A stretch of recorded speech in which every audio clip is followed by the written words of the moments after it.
warahmatullahi wabarakatuh. Halo anak-anak ibu yang soleh dan soleha. Selamat pagi. Apa kabarnya hari ini? Alhamdulillah sehat ya pada pagi hari ini. Nah anak-anak, sebelum kita mulai pembelajaran kita pada pagi hari ini, sebaiknya kita mulai dengan berdoa. Itu kita mulai dengan melafadzkan Al-Fatihah bersama-sama ya. Baik. Nah, semoga dengan pembacaan Al-Fatihah tadi seluruh pembelajaran kita pada pagi hari ini dipermudah oleh Allah SWT.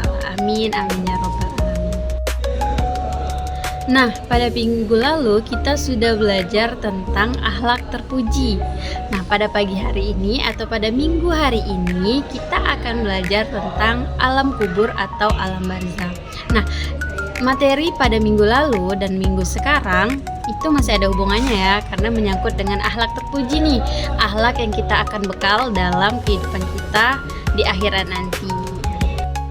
Nah, adapun tujuan pembelajaran kita pada hari ini, ibu harapkan anak-anak ibu sekalian yang pertama bisa menerapkan atau tahu nih apa itu tentang alam barzakh dan alam kubur atau alam kubur.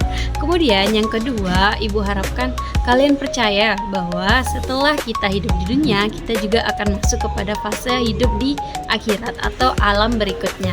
Kemudian yang ketiga, kalian harus menunjukkan sikap soleh nih, sikap akhlak terpuji kalian untuk bekal kalian di akhirat. Nah, itu adalah tujuan pembelajaran kita pada hari ini. Baik, tidak berlama-lama lagi untuk mendengar penjelasan dari ibu mengenai materi alam barzakh atau alam kubur. Mari simak video ibu berikut ini. Baik, masuk kepada materi pertama, yaitu apa sih itu alam barzakh atau alam kubur? Nah, anak-anak, pengertian dari alam barzakh atau alam kubur adalah alam barzakh itu disebut juga alam kubur, di mana seseorang itu meninggalkan dunia, atau secara bahasanya itu ada penghalang ini antara dunia dan akhirat. Nah, alam kubur ini atau alam barzakh, disitulah tempat terakhir atau tempat manusia setelah meninggal dunia. Meninggal dunia itu tidak ada lagi dunia dan dikuburkan nih di dalam alam kubur.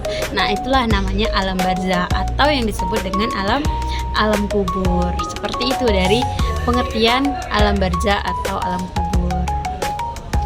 Nah, anak-anak, dari pengertian alam barzakh tadi tentunya ada firman Allah nih yang bahas tentang alam barzakh atau alam kubur, di mana yang terletak dalam Quran surah Al-Imran ayat 169 yang berbunyi, A'udzubillahi minasyaitonirrajim, Bismillahirrahmanirrahim, wala tahsabannalladzina qutilu fi sabilillahi amwata bal ahya'u inda rabbihim yurzaqun. Nah, tentunya juga memiliki arti bahwasanya jangan sesekali kamu mengira bahwa orang-orang yang gugur di jalan Allah itu mati. Sebenarnya mereka itu hidup dan dianugerahkan rezeki di sisi Tuhannya. Nah, itulah tadi ayat atau dalil mengenai alam kubur atau alam barzakh. Nah, anak-anak, dari kandungan surah Al-Imran ayat 169 tadi dapat kita pahami bahwa alam barzakh atau alam kubur adalah proses awal atau proses yang terjadi setelah kita meninggal dunia. Nah, dari kita setelah meninggal dunia, kita berada di alam kubur. Bu, di alam kubur kita ngapain? Pertanyaannya seperti itu ya. Nah, di alam kubur kita akan ditanyakan nih dengan perbuatan-perbuatan kita yang ada di dunia, baik itu perbuatan baik maupun perbuatan yang buruk. Nah, kita akan ditanya oleh malaikat Munkar dan Nakir yang akan bertanya kita di alam kubur. Nah, jadi alam barzakh ini atau alam kubur ini merupakan proses awal setelah kita meninggal dunia, sebelum kita dibangkitkan lagi nih pada hari kiamat nanti. Jadi itu anak-anak sederhananya dari kandungan Quran surah Al-Imran ayat 169. Nah, ibu sudah menjelaskan ya pengertian dari alam barzakh dan alam kubur. Kemudian ibu sudah menampilkan juga dan menjelaskan kandungan dari Quran surah Al-Imran ayat 169 yang berkenaan dengan alam barzakh atau alam kubur.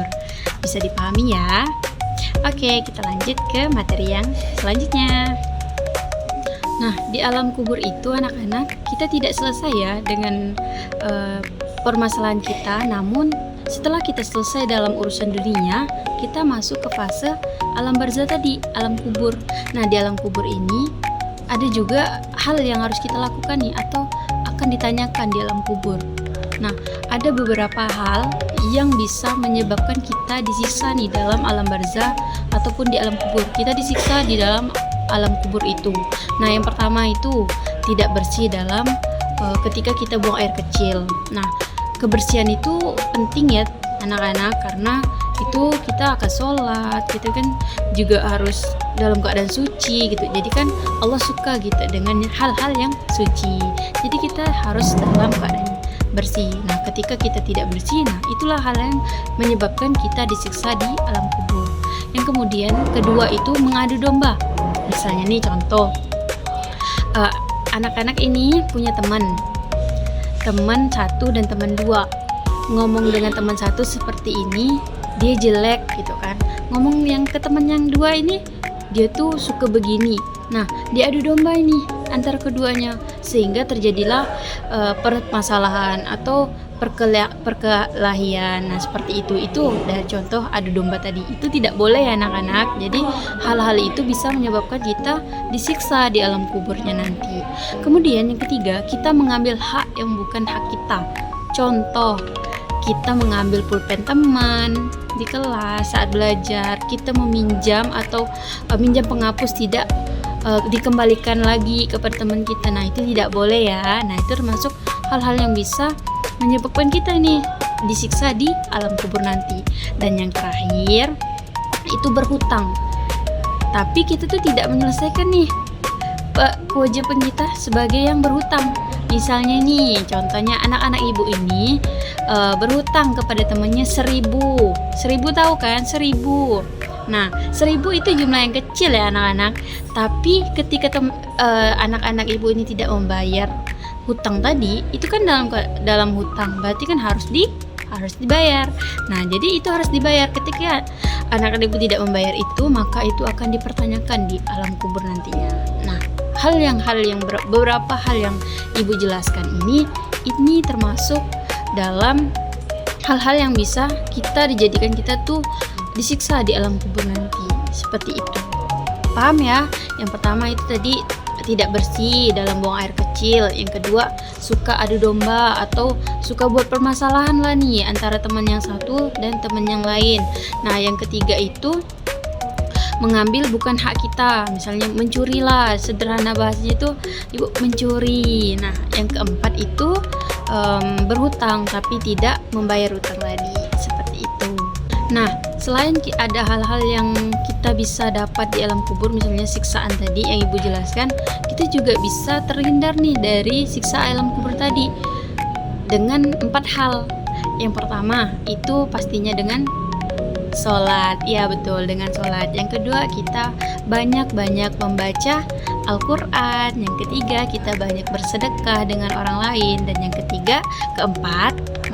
keempat itu kita banyak bertasbih atau berzikir kepada Allah. Banyak-banyak mengingat Allah, misalnya subhanallah, subhanallah, alhamdulillah, alhamdulillah, Allahu Akbar, Allahu Akbar. Nah, kita banyak berzikir dimanapun, di kapanpun. Nah, kita harus mengingat Allah SWT. Seperti itu. Jadi yang pertama ibu tekankan tadi apa? Sholat. Yang kedua membaca Al-Quran. Yang ketiga bersedekah. Dan yang keempat banyak-banyak berzikir. Itulah hal-hal yang bisa dilakukan atau untuk menghindari dari siksa kubur. Baik, tadi ibu sudah menjelaskan tentang pengertian alam kubur. Kemudian ibu sudah menjelaskan juga mengenai dalil alam kubur. Yang ketiga tadi, pembahasan yang ketiga, ibu menjelaskan tentang 4 hal kita mendapatkan siksa di alam kubur. Kemudian yang keempat, ibu menjelaskan 4 hal yang bisa menerangi kubur kita atau kita terhindar dari siksa kubur.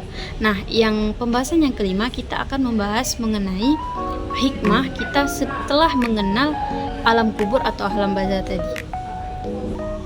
Nah, setelah kita mempelajari semuanya dari pengertian, dalil, 4 hal yang harus kita tinggalkan atau 4 hal yang harus kita lakukan, nah kita pasti masuk kepada hikmah dengan apa yang sudah kita perbuat selama dunia.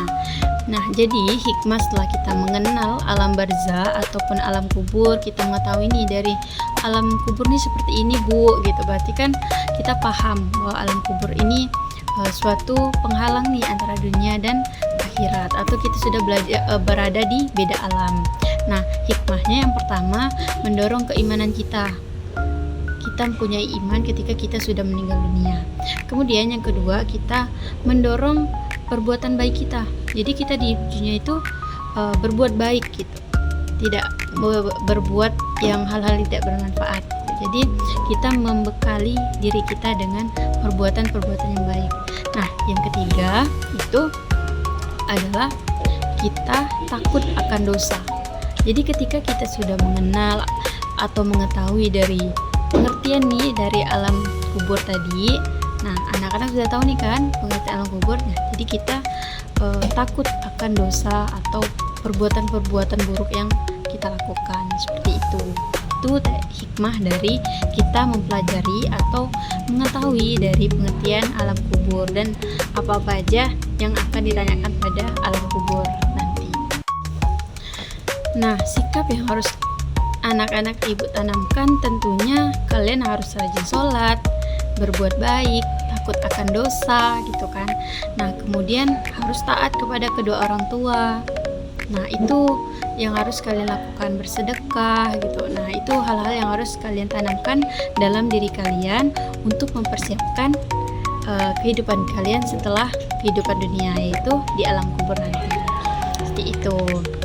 Nah, anak-anak, setelah banyak penjabaran ibu tadi mengenai alam kubur, mungkin dapat ibu simpulkan bahwasanya alam kubur ini sederhananya yang bisa kalian pahami bahwasanya penghalang nih antara kehidupan dunia dan kehidupan kita setelah meninggal atau kita sudah berada di alam lain, yaitu alam kubur.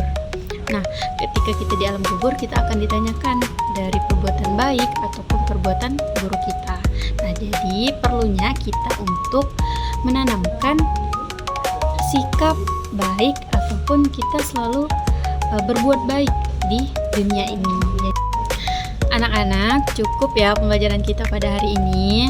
Semoga apa yang Ibu sudah jelaskan kepada kalian semua bisa kalian pahami dan bermanfaat untuk kalian.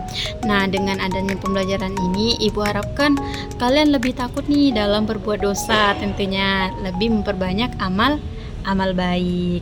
Nah, sebagai evaluasi pembelajaran kita pada hari ini, Ibu ingin kalian mengerjakan soal ini.